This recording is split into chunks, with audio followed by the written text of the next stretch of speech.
Well, how's it going, friends and family? My name is Amos, and in this video, we'll be going over my biggest winners in 2025, meaning the stocks that I bought in this fiscal year and the lessons that I learned. And this is going to be part one in a two-part series. Okay, let's go ahead and get into it. Now let's move on to the next company, because this one taught me a very different lesson about buying dips and taking profits. Finally, friends and family, we have the first winner that I actually sold out of this year, and it's going to be Nvidia. They're front and center for who's the most important in regards to the AI bubble. And we can also include AMD in this conversation, but I didn't go as big into AMD, so I ultimately chose not to include them in this video. But I really love AMD for the same reasons as Nvidia. So why did I buy into Nvidia in 2025? Because after I did my analysis on them, my conclusion when I walked away, I was like, dude, this company is undervalued beyond belief, and the markets are just treating them as if they're a piece of crap, as if they're a startup. Because what I saw, their financials, dude, it was funny money. The amplification of their top line, dude, it made my nipples sweaty. Because when you think about it, their CUDA framework and their GPU chips, they're best in class. I'm so sorry, AMD fanboys, but as of right now, Nvidia's chips are best. And when you think about it, all of the big boys, the hyperscalers, they're buying their chips as fast as they can make them. I think that's pretty crazy. There's a shortage of their chips because everybody wants some. There's literally a waiting list. And to be honest with you, in 2025, I think Nvidia was probably the easiest way to grow your money if you bought into them during one of their sell-offs. Obviously, if you bought into them right now at 180 a share, not the biggest growth, but in the first quarter, second quarter in 2025, easy 20, 30, 40% in my opinion. So when exactly did I buy into Nvidia? I started buying into them in January 27th, January 28th. I started going in big. And as you can see, I started dollar cost averaging in February, and I also dollar cost averaged in March. So this is a company where I went in pretty big. Now, if you take a look at the times that I bought into them, it was roughly at like what, 118 a share. I bought into them in February at 114 a share, and then I bought into them again in March. So roughly like 115, 118 a share, right? Well, I ultimately made the decision to sell out of them when they ballooned up in valuation at the end of June. I think I sold out of them at 155 a share. I had to, because at the time I thought a pullback or a correction was going to happen. And I thought after they hit 155, they were going to drop back down to like 130, 120, and then I was going to jump back in. Did that happen? No, friends and family. As you can see, they just kept going higher and higher, and their one-year high is at $212 a share. So my lesson learned here is similar to Palantir and Walmart. I think Nvidia is one of those few companies where had I just done nothing, like with Huntington Ingalls or United Health, I would have been in the green by a significant amount. But I made the executive decision to sell out because based on my understanding of the semiconductor industry, it's cyclical, and the word T, tariffs, it kept being thrown around. So I thought a sell-off would happen again, but it never happened.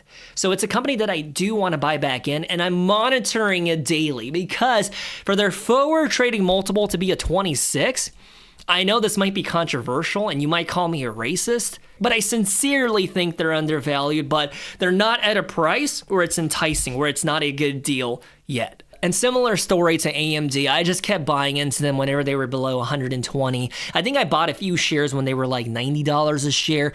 And then just like Nvidia, I sold out of them at the end of June. For AMD, it was like $145 a share. And I thought I was a rock star. I was like high-fiving myself. I was stoked. Had I just held on, it would have been $215 a share. I would have 2x'd my money in essentially 10 and a half to 11 months. So my lesson learned is that when it comes to the AI movement, the big dogs in the AI bubble like Palantir, AMD, and Nvidia, gosh, I hate to say it, but it might have been a better decision for me to have just do nothing and just hold on to my shares. But again, I don't think it's ever the wrong decision to capitalize and to take profits because who knows? It could be another PayPal. And who knows? It could be another retail fashion brand sell-off like Deckers. They reached the high of about, dude, that's absolutely crazy, $217 a share. This is the parent company of Hoka Ona Ona, and they go on a massive sell-off. So I don't know. It's really hard to predict who's going to continue going in that upward momentum and who's going to go on that sell-off, because just like fashion retail, semiconductor chips, they are cyclical, but I think right now they're still in their bull market phase. And the next company that I want to talk about is Centene Corporation. It's the dominant Medicare and Medicaid powerhouse for over 3 million Californians. And from my understanding, by the way, that's my daughter in the background cooing. She's 11 weeks old and she's cooing all day long. She talks so much. She probably took that from me. But anyways, California, from my understanding, it's a state that I wouldn't want to live in, but they prioritize and they put a lot of money into government-funded health insurance. Now, when all of the health insurance companies went on a sell-off, obviously I went in pretty big to United Health, but this is the other one that I went in big to because they were previously around $54 a share, and then when all the other health insurance stocks went on a sell-off, they reached the low of about $25. When I saw that, I was like, all right, dude, sign me up. I'm jumping in because their fundamentals and financials looked way too good to pass up. And their trading multiple at the time was like, it was like a 2 or a 3. A PE ratio of a 2 or a 3. And that's when I realized the stock market was way too emotional when it came to Centene. And that was my time to buy.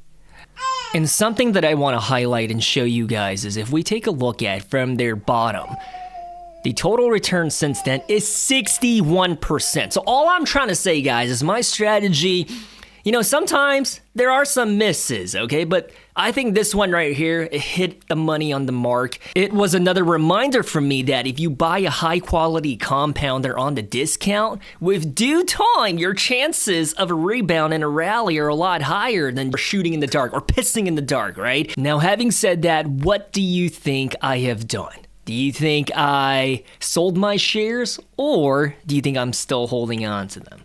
By the way, something that I want to show y'all is their shares outstanding situation since 2021. They've been aggressively buying back the shares, and I do believe at the time of making this video, they still have about $10 billion of gunpowder to buy back their shares. And I think that's one of the primary drivers for why their share price has recovered so nicely. I mean, obviously it's not 55, nor is it $62 a share, but my goodness, has it recovered a lot from $25 a share, right? My answer, I don't think it'll surprise you. Because friends and family, when it comes to Centene Corporation, I am still holding. I have 73 shares of Centene. My cost basis was $2,100. Average cost per share is $29.84. And right now I'm in the green, 38%.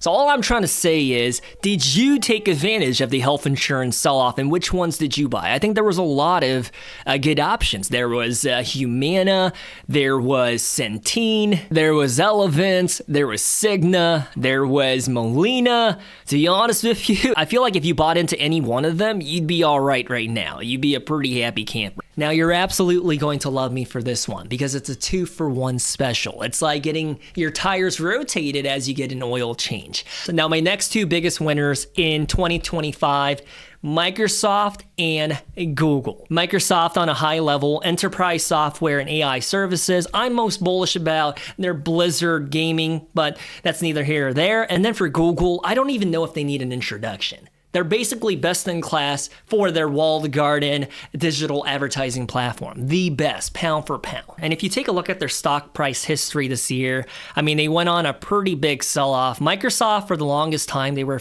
flat. They were stagnant. And believe it or not, they were underperforming among their peers in the Mag 7. Yes, even underperforming Amazon. But going into 2025 with the transition of the party that's in power right now, the Mag 7, they went on a sell-off.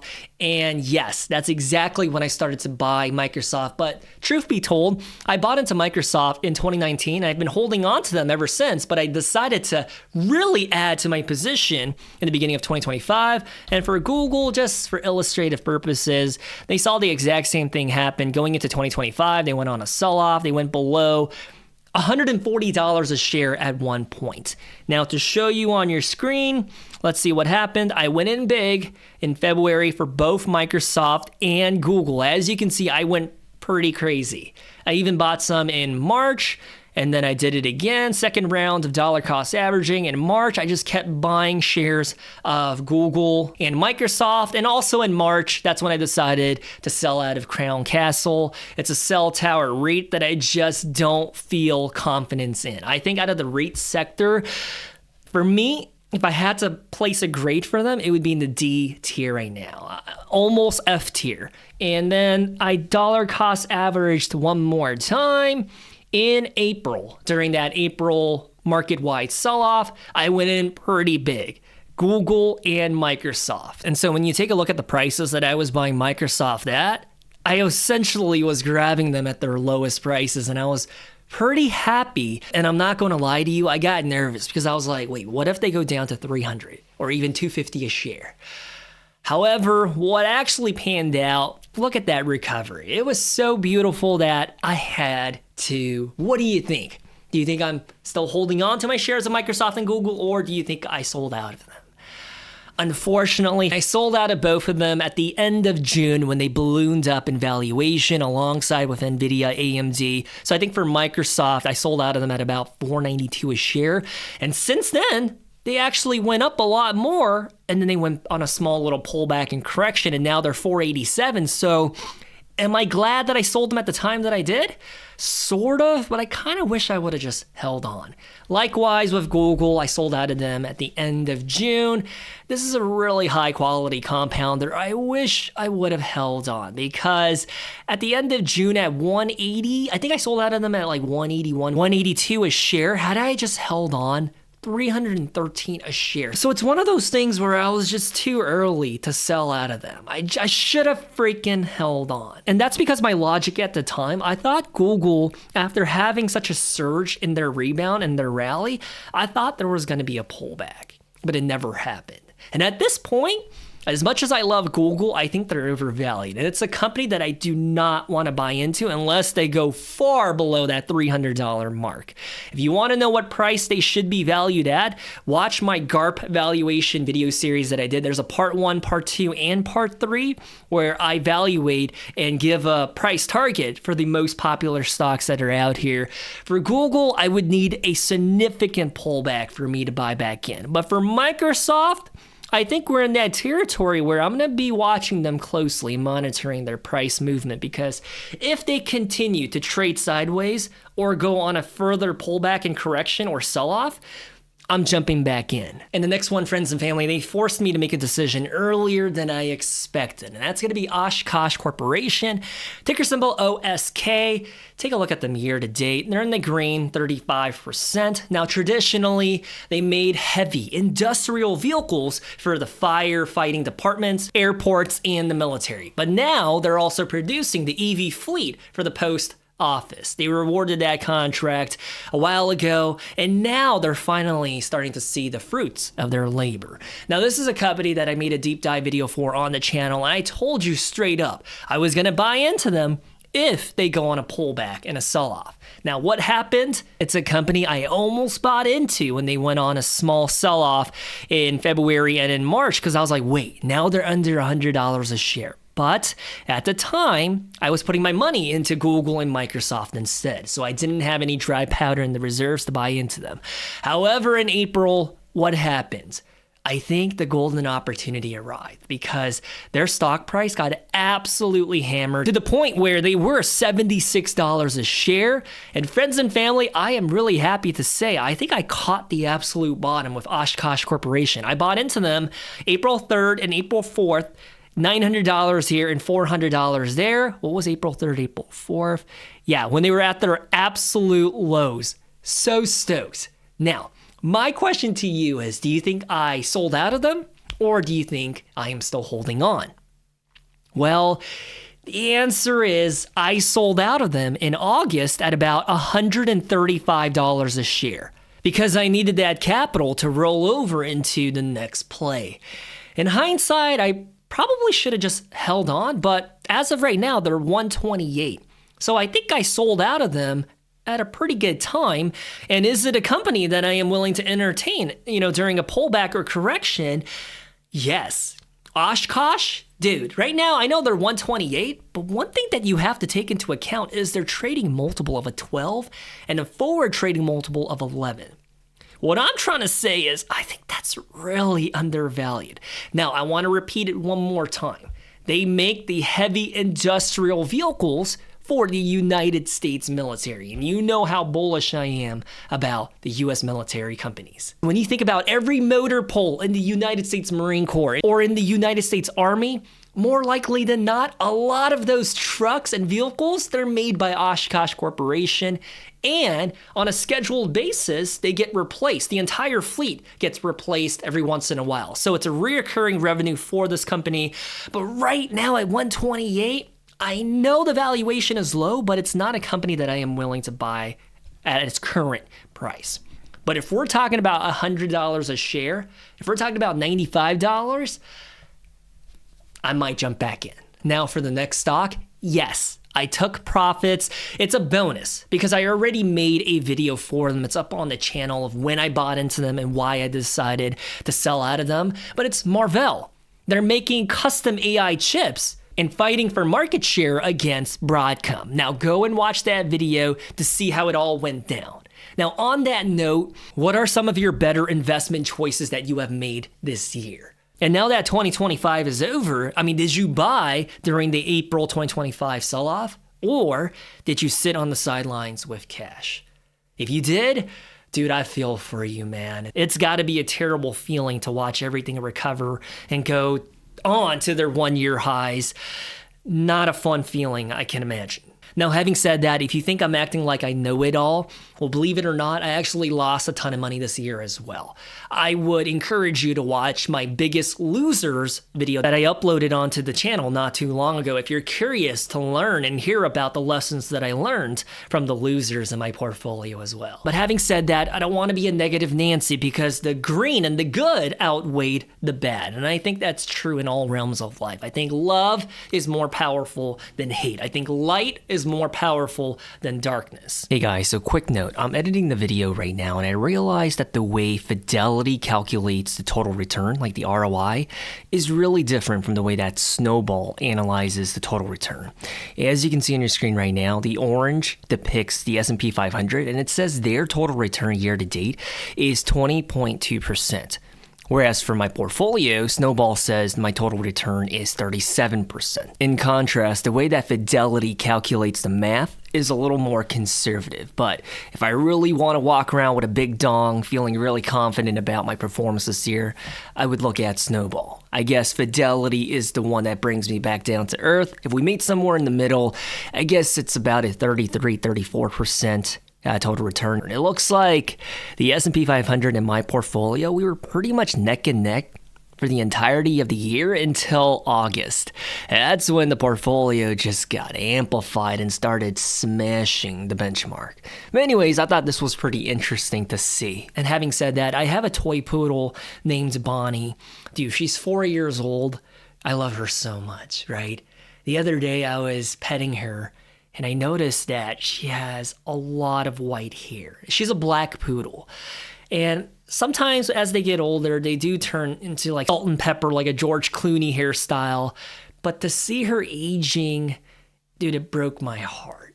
Because I know that dogs, their time on earth, it's limited, right? And so I would encourage you, if you have a furry friend, a cat, a hamster, a dog, go pet them, go hug them for me. Because not to sound all weird or anything, they only have one task in life, and that's to love you and to make you have a better day. Like when you come home from work or whatever, dude, they're always so excited to greet you at the door, right? I think the least we could do is to love them back and to give them a good quality of life. So do that for me. She's only 4 years old, and I'm always acting like she's about to die. She's healthy, okay? She's healthy, but yeah. Having said that, I'm rambling now, so I'm gonna go and edit this video, and I love you guys. Stay safe, good luck in the stock market, and I appreciate you supporting the channel. As a small YouTuber, dude, I'm not stupid. There's so many different finance YouTube channels out here, but the fact that you took the time to spend it with me, I don't take it for granted. I appreciate you. I'm being serious, okay? So I genuinely hope you have a good day, and I'll talk to you really soon. Peace.